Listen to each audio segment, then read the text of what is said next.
Olá, boa noite. Esses são os destaques do Redação TV desta quarta-feira, 8 de novembro.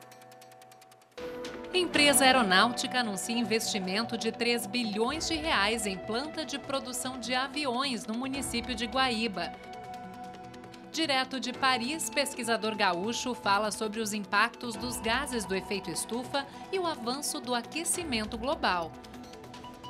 Novo mural em Porto Alegre presta homenagem à ginasta Daiane dos Santos.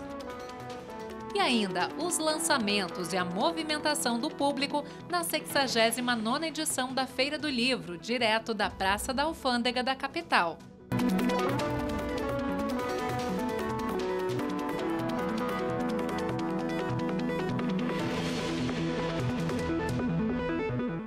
A empresa de aviação Aeromote anunciou que deve iniciar em 2025 as obras de um complexo de tecnologia no município de Guaíba. O investimento pode chegar a 3 bilhões de reais e tornar o Rio Grande do Sul um polo na fabricação de aeronaves. As negociações com o governo do estado iniciaram há 2 anos. A expectativa é gerar 1.500 empregos. A empresa deve ocupar a área de cerca de 500 hectares que nos anos 90 seria uma montadora. Na primeira fase, a fábrica e a pista ocupam 150 hectares. Na segunda, a ideia é criar um espaço de tecnologia com indústrias satélites. A projeção é de que as licenças ambientais sejam concedidas nos próximos meses e a obra inicie em 2025. O investimento inicial é de 300 milhões de reais, mas com a estruturação do complexo pode chegar a 3 bilhões. Foram realizados já todos os estudos referente à área e assim como todas as prerrogativas que são exigidas, para o licenciamento, é um licenciamento complexo. Então agora a gente está na fase final da emissão da primeira licença junto à FEPAM. É um projeto que ele inicia como a nossa fábrica sendo um âncora, uma estruturação inicial que, obviamente, com o conceito que a gente está fazendo, montando como aerotrópole, esse conceito depois ele amplia, porque você integra isso à própria região local e com essa integração a gente com certeza vai ter a necessidade de outras empresas que não somente venham de fora, como também empresas locais na região. A gente tem hoje já uma consideração de 1.500 empregos, entre indiretos e indiretos, já nessa primeira fase. A Aeromote é responsável no país pela distribuição e pelos serviços autorizados da empresa austro-canadense Diamond Aircraft, que produz diversos tipos de aeronaves.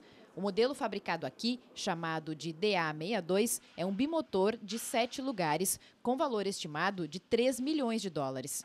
As próximas 100 aeronaves que serão fabricadas já estão vendidas. A produção começa no ano que vem, antes da construção em Guaíba, no hangar da empresa, no aeroporto Salgado Filho. A gente não tem como esperar e aguardar a construção do aeroporto em virtude de já termos 3 anos de produção tomada. É uma aeronave nova, é uma das mais novas do mundo nessa categoria.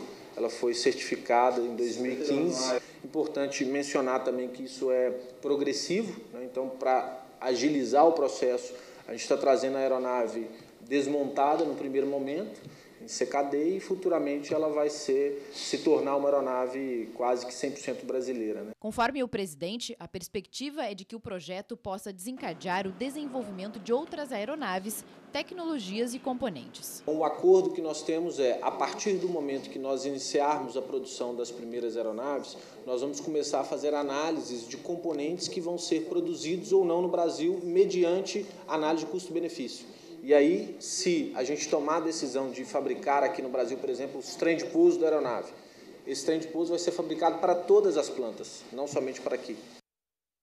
E agora a gente muda um pouco de assunto para falar de aquecimento global. 2023 deve ser o ano mais quente em 125 mil anos. É o que afirmam pesquisadores do Serviço de Mudanças Climáticas Copérnicos da União Europeia, em estudo divulgado hoje. O calor seria resultado do aumento dos gases do efeito estufa e do El Niño. para discutir os impactos do aquecimento global e como o problema pode ser amenizado, nós vamos agora conversar ao vivo com o climatologista e professor da URGS, Jefferson Simões.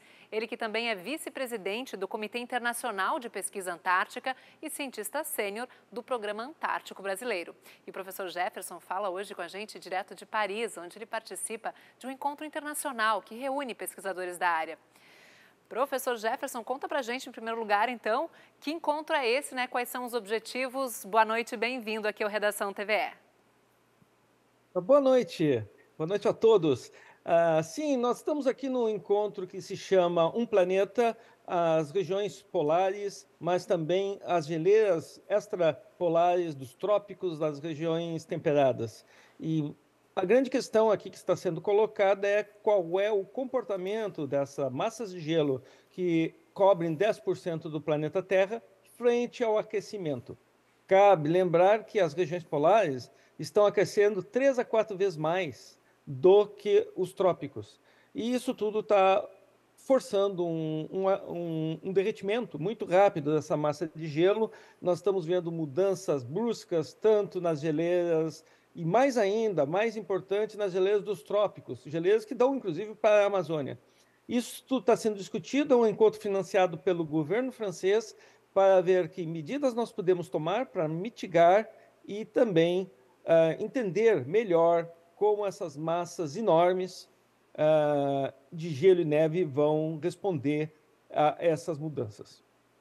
O que a Antártica revela sobre o aquecimento global nas pesquisas que vocês fazem e quais vocês calculam também que seriam os impactos, né, de um aquecimento global acima dos 2 graus Celsius para essa região em especial? Impactos que, na verdade, se refletiriam para todo o planeta, né?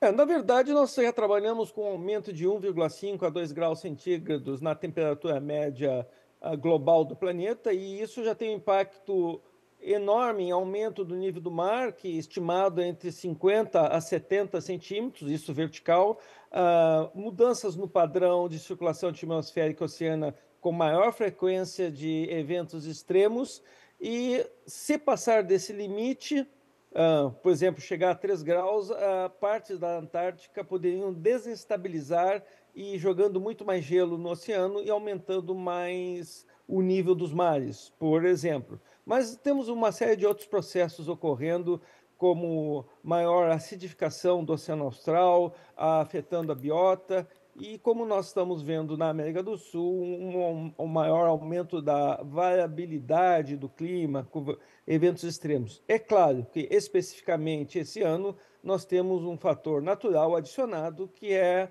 a questão do El Niño, que está tendendo, ainda não está, de caracterizado muito forte. E por isso nós estamos vendo uma série de, eu vou dizer, situações anômalas. Inclusive... Até mesmo o estado do Rio Grande do Sul já está nos anos mais quentes que nós conhecemos do registro histórico. Pois é, dizer inclusive que a gente está vendo algumas imagens na tela mostrando justamente os efeitos desses eventos extremos. Vimos algumas imagens dos temporais que atingiram ciclones, que atingiram o Rio Grande do Sul, causando muita chuva, levando destruição em especial para o Vale do Taquari. Qual a expectativa com relação ao comportamento do El Niño? Ele deve realmente se estender por bastante tempo?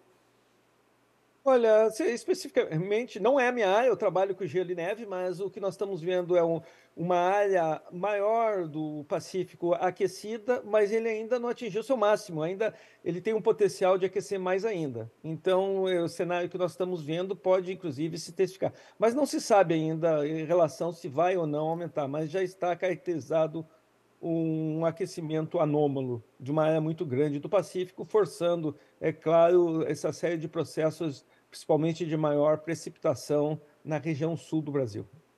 Professor, e quais são as medidas que estão sendo discutidas aí em Paris, pensando, né, em estratégias para poder amenizar esse problema climático, né, reduzir a velocidade com que o aquecimento global vem acelerando?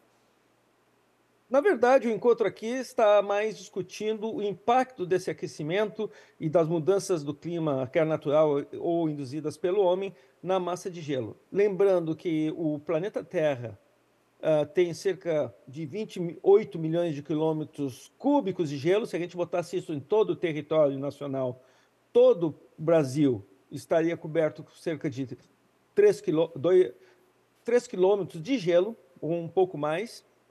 Isso, evidentemente, nós sabemos que não tem como derreter totalmente, mas mesmo um derretimento que nós já estamos observando de 3 a 4% implica o aumento do nível dos mares a quase 1 metro. E isso em 80 anos. E isso pode aumentar mais ainda num período maior. Os cenários já estão sendo modificados para um limite maior, talvez já atingir os 40 centímetros, 50 centímetros em 2050, logo ali. Mas o mais importante também que é as geleiras dos trópicos, e aí nós vamos entrar, inclusive, na questão das áreas limítrofes do Brasil, como o Peru, aqui nos países do Peru, da Bolívia e também da Colômbia, que já começam a sofrer estresse hídrico pela perda de massa de geleiras que regularizam o aporte de água durante os períodos secos. A situação já começa a ficar clara das consequências e das perdas. E, em cima disso, nós descobrimos agora, nos últimos 2, 3 anos, que tem um outro efeito da queimada da Amazônia, que as queimadas da Amazônia estão jogando mais um subproduto que nós chamamos de carbono negro, que é quando a queimada ela deixa esse material, vai para a atmosfera, precipita nas geleiras e muda a cor das geleiras e derrete, fica mais escuro e derrete mais gelo ainda. Então, nós temos uma série de efeitos acumulativos. E, rapidamente, professor, o que não pode faltar em termos de políticas públicas para que a gente possa enfrentar melhor esse problema? O que não pode faltar é que nós temos que tomar medidas tanto de mitigação e adaptação, principalmente para aquelas populações mais carentes que, como nós falamos, não pode fugir, não pode se acomodar em um lugar mais seguro, são sujeitas a desastres naturais e planejamento ambiental. Muito obrigada, professor Jefferson Simões, professor da URGS, climatologista, falando direto de Paris, onde ele participa de um encontro internacional nesta semana. Obrigada pela participação mais uma vez. Obrigado. Uma boa noite. Boa noite. E já que falamos sobre os desafios climáticos, vamos agora saber como fica o tempo amanhã. A chuva voltou ao estado e com risco de tempestades. Confira no mapa da previsão.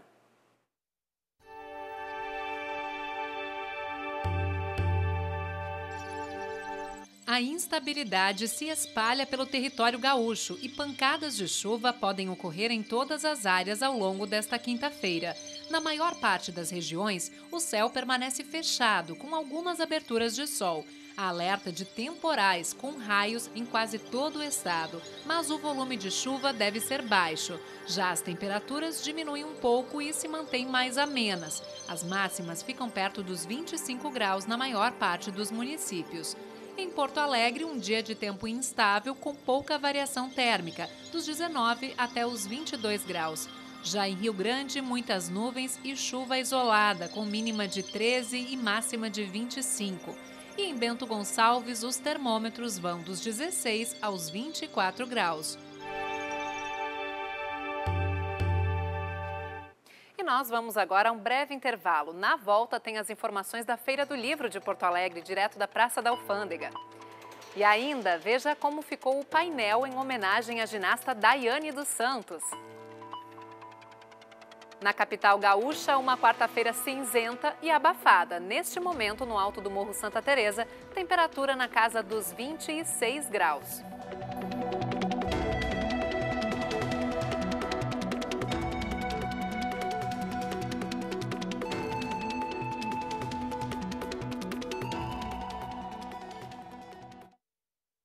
O volume dele muito alto e aí eu não consegui.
E estamos de volta com o Redação TVE para contar que começou hoje em Porto Alegre a 8ª edição da Virada Sustentável. O festival, que traz uma série de atrações artísticas e culturais, acontece em parceria com o Programa das Nações Unidas para o Desenvolvimento e busca chamar a atenção para as questões da sustentabilidade.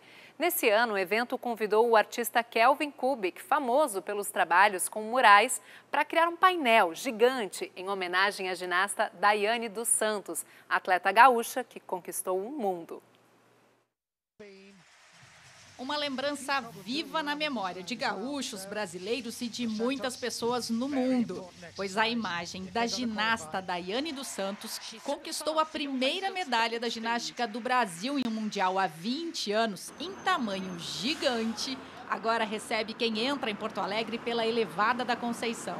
No ano passado foi o ambientalista José Lutzenberger e neste ano a Virada Sustentável homenageia a nossa Daiane, representando a pauta da redução das desigualdades. A cada ano a gente tem os nossos temas prioritários que estão relacionados sempre à sustentabilidade, né? Então um dos temas desse ano é a questão da redução das desigualdades, do combate ao racismo. E aí dentro desse mundo foi muito fácil achar uma figura, né? Porque a Daiane é um super orgulho para nós, para o mundo inteiro, né? Ela é uma das representantes escolhidas pela ONU, né? Para batalhar pela igualdade de gênero também, não só pelo combate ao racismo.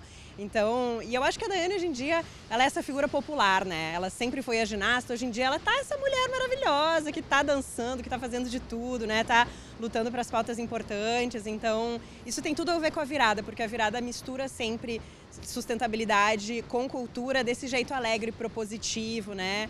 A obra de 50 metros de altura na lateral do prédio da FEComércio foi novamente encomendada ao muralista Kelvin Kubik. Já são 12 dias desde o início dos primeiros traços. Um trabalho autoral que, pelo tamanho, é realizado com uma equipe de artistas visuais. Nesse painel eu estou trabalhando com mais 3 artistas, né, que também são muralistas, mas que aqui estão como meus assistentes, que é o Leandro Alves, a Ana Scarcelli e a Brenda Klein. Os 3 estão junto comigo no dia a dia. Às vezes tem muita pintura, às vezes tem que pilotar só a máquina, mas tudo é um trabalho coletivo. É muito grande, né? É outra dimensão de trabalho. É bem grande e é legal assim, ver foto, passar por aqui para entender o tamanho da escala, né? Quando a gente vê que eu pintando lá sou do tamanho da orelha, tu começa a entender qual é o tamanho real disso, né? Ainda tem muitos detalhes que vão aparecer até a entrega, prevista para 20 de novembro. Para compor o grupo de imagens, teve pesquisas, conversas com o especialista e com a própria dona do duplo twist carpado. Tudo para passar a essência da trajetória de Daiane. Assim como no mural do Lutz, várias pequenas histórias acontecendo dentro, mas acho que uma grande, uma primeira impressão, assim, a gente vê a imagem dela sem muito sorriso na cara, assim, de uma guria que lutou muito para chegar onde chegou, porque o resultado, a conquista, tudo isso é consequência de uma trajetória intensa, de cansaço, de muitas vezes de ser contestada, né, num esporte que muitas meninas pretas também não se viam e hoje se veem por causa dela. Então, assim, num primeiro plano, eu senti que queria colocar ela forte, assim, assim como ela é, né? Uma pessoa empoderada. A Virada Sustentável começa hoje e vai até o dia 19, com dezenas de atividades sempre abertas ao público. Tudo isso vai acontecer, né, nesses finais de semana, principalmente nas quartas-feiras, já que a gente tem feriados também, né? Tem o feriado da semana que vem. Em todas as atividades gratuitas, sejam elas culturais e socioambientais. Por exemplo, nesse final de semana na Casa de Cultura, a gente tem durante o dia todo atividades para as crianças, para os adolescentes, para os adultos. Então, realmente é um evento que dá para levar a família inteira. Bacana, só se programar. E chegou a hora de saber as novidades da Feira do Livro de Porto Alegre. Então nós vamos ao vivo falar com a Fernanda Bastos, ela que está lá na Praça da Alfândega e acompanha os lançamentos dessa semana. Boa noite, Fernanda!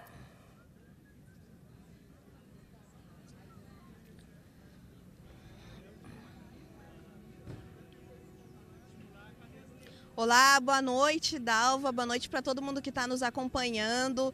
Eu falo aqui direto da Feira do Livro de Porto Alegre. Esse tempo ainda está um pouquinho instável, né? Como vocês podem ver, a gente não está com aquele sol de ontem. A chuva ameaçou, mas foi embora. E eu tô aqui com um desses autores que sempre tem muitos lançamentos durante a Feira do Livro, que é o Juremir Machado da Silva, que está comigo aqui para falar de 2 obras, né, que ele autografa no sábado. Ele é um dos organizadores e também autor dessas 2 obras, uma sobre um acontecimento local, mas de bastante tempo, né, Revolução de 1923, e o outro sobre um acontecimento bem recente, que é a pandemia.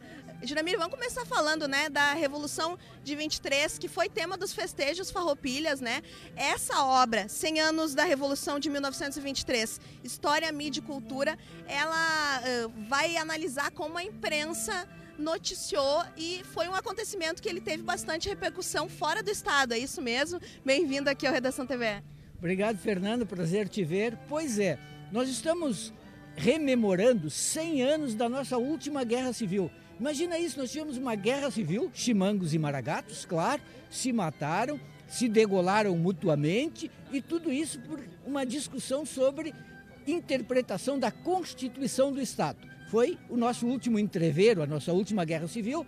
Nós, lá na Faculdade de Comunicação da PUC, no programa de pós-graduação, estudamos como os jornais de São Paulo, do Rio e alguns do Rio Grande do Sul cobriram essa revolução. Tinha muitas coisas assim curiosas. Por exemplo, a União, a Federação, não se meteu. Diz, olha, nós estamos neutros, vocês resolvem aí. Cada vez que o Exército, por acaso, metia o bedelho em alguma coisa, todo mundo reclamava. Mas como? Exigimos a neutralidade. Imagina isso, Rio Grande do Sul, com uma guerra hoje entre PT e MDB, digamos, e a União não se mete. Sim, o Estado aí ausente. Como é que era essa visão que se tinha dos outros estados, né, sobre a nossa revolução aqui? Olha, o São Paulo, por exemplo, o jornal Estado de São Paulo cobriu. Era uma certa perplexidade, principalmente com o fato de que havia degola. Aqui se escamoteava um pouco, os historiadores dizem, não, teve muito menos degola do que em 1893. Teve mesmo, mas ainda assim havia essa prática comum, que era uma prática até para economizar pólvora. É dessas guerras civis que vem a expressão não gastar pólvora com chimango. Tem pouca munição, em vez de matar com um tiro, mata degolado. Então, era uma coisa bárbara. Em 1923, um ano depois da Semana de Arte Moderna, o Brasil se imaginava já civilizado, moderno, europeu. Mas tinha uma guerra civil no sul do país, que deixava Rio de Janeiro e São Paulo simplesmente boquiabertos. Sim. Interessante, né, a gente saber também, né, que fora aqui do estado se falava. E, Juremir, a cobertura, ela tinha também, assim, notícia falsa, sensacionalismo, isso fazia parte daquele período? Sempre. A fake news, que agora tem esse nome, é talvez a coisa mais antiga quando tem uma guerra. Todo mundo mente, exagera as mortes do adversário, minimiza as próprias perdas, sempre. Isso tinha à vontade. Os jornais de Rio e São Paulo, pelo distanciamento, faziam até uma cobertura um pouquinho mais, digamos assim, adequada. A daqui era uma cobertura profundamente apaixonada, volta e meia se caía no conto do vigário, como se diz, em alguma notícia que não correspondia aos fatos. E agora, pulando, né, para o outro lançamento, que é o Pandemia, Desinformação, Mídia, Imaginário e Memória, a gente tem um acontecimento recente, que é aí global, né, professor? E nesse caso, assim, já dá para avaliar que o jornalismo teve um papel essencial, assim, o que o livro desenha também sobre o papel da imprensa, que a gente sabe foi muito importante no combate à desinformação, como nos casos da vacina, né, que a gente ouvia muita bobagem circulando por aí. Pois é, importante eu dizer o seguinte, este livro, 1923, eu organizei junto com meu colega Álvaro Laranjeira e com a participação, tem textos de mestrandos, doutorandos. O livro sobre a pandemia também é um livro coletivo, uma coletânea feita com grupos de pesquisa, com pesquisadores de várias instituições de fora do Rio Grande do Sul. E a primeira coisa que a gente percebe é isso, o jornalismo teve uma importância crucial com a determinação de combater as notícias falsas. O jornalismo brasileiro, em geral, adotou a ciência como princípio, combateu o negacionismo, combateu a utilização política da pandemia, prestou um serviço inestimável à população brasileira. Não fossem os jornais, a televisão, o rádio, teria sido muito pior, porque era preciso rapidamente compreender o funcionamento da pandemia, o que podia ser feito, o que não podia, e só se contava com a mídia para isso, na medida em que o governo federal era abertamente negacionista. Então dá para dizer que nessa guerra, a guerra contra o vírus, a mídia, a imprensa brasileira teve um papel fundamental. É importante, né, a gente reforçar esse nosso trabalho aqui, né, professor Jeremir. E eu quero reforçar então o convite no sábado às 7 da noite aqui, ó, atrás da gente na Praça dos Autógrafos, estarão todos os autores, né, professor, autografando tanto do livro 100 anos da Revolução de 1923 quanto do Pandemia e Desinformação. Muito obrigada por separar um tempinho na agenda aqui na Feira do Livro do professor Jeremir, que é sempre muito cheia, né, com justiça, para falar com a gente aqui no Redação TVE. A gente deseja muito sucesso também nesses lançamentos. Mais uma vez, muito obrigada. Valeu, Fernanda. Muito obrigado. Espero todo mundo no lançamento. É isso aí. E a gente fica por aqui, Dalva. Uma boa noite.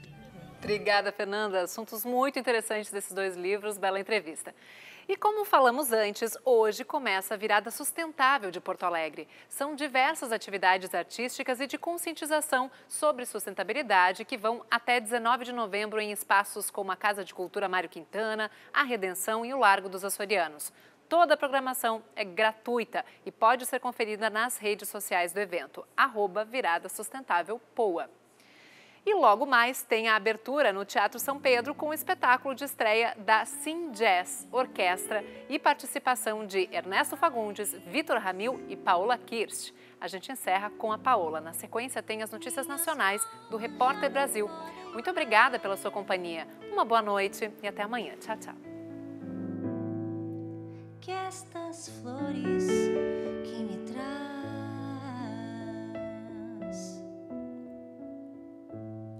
já conseguem me prender.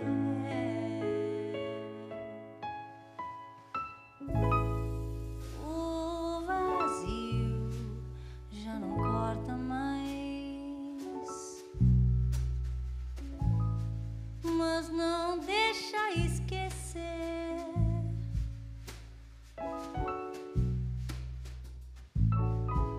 que os 2 rios estão longe demais, separando eu e você.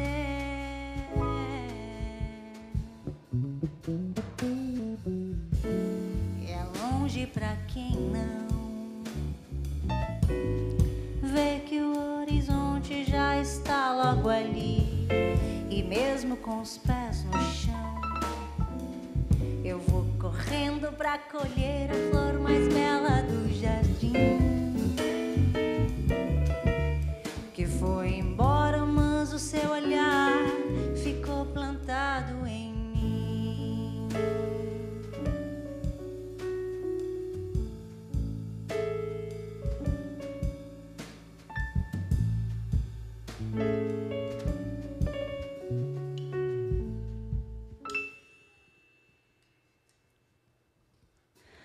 Os meus olhos já não enganam mais, minhas mãos já não podem ver que estas flores que me traz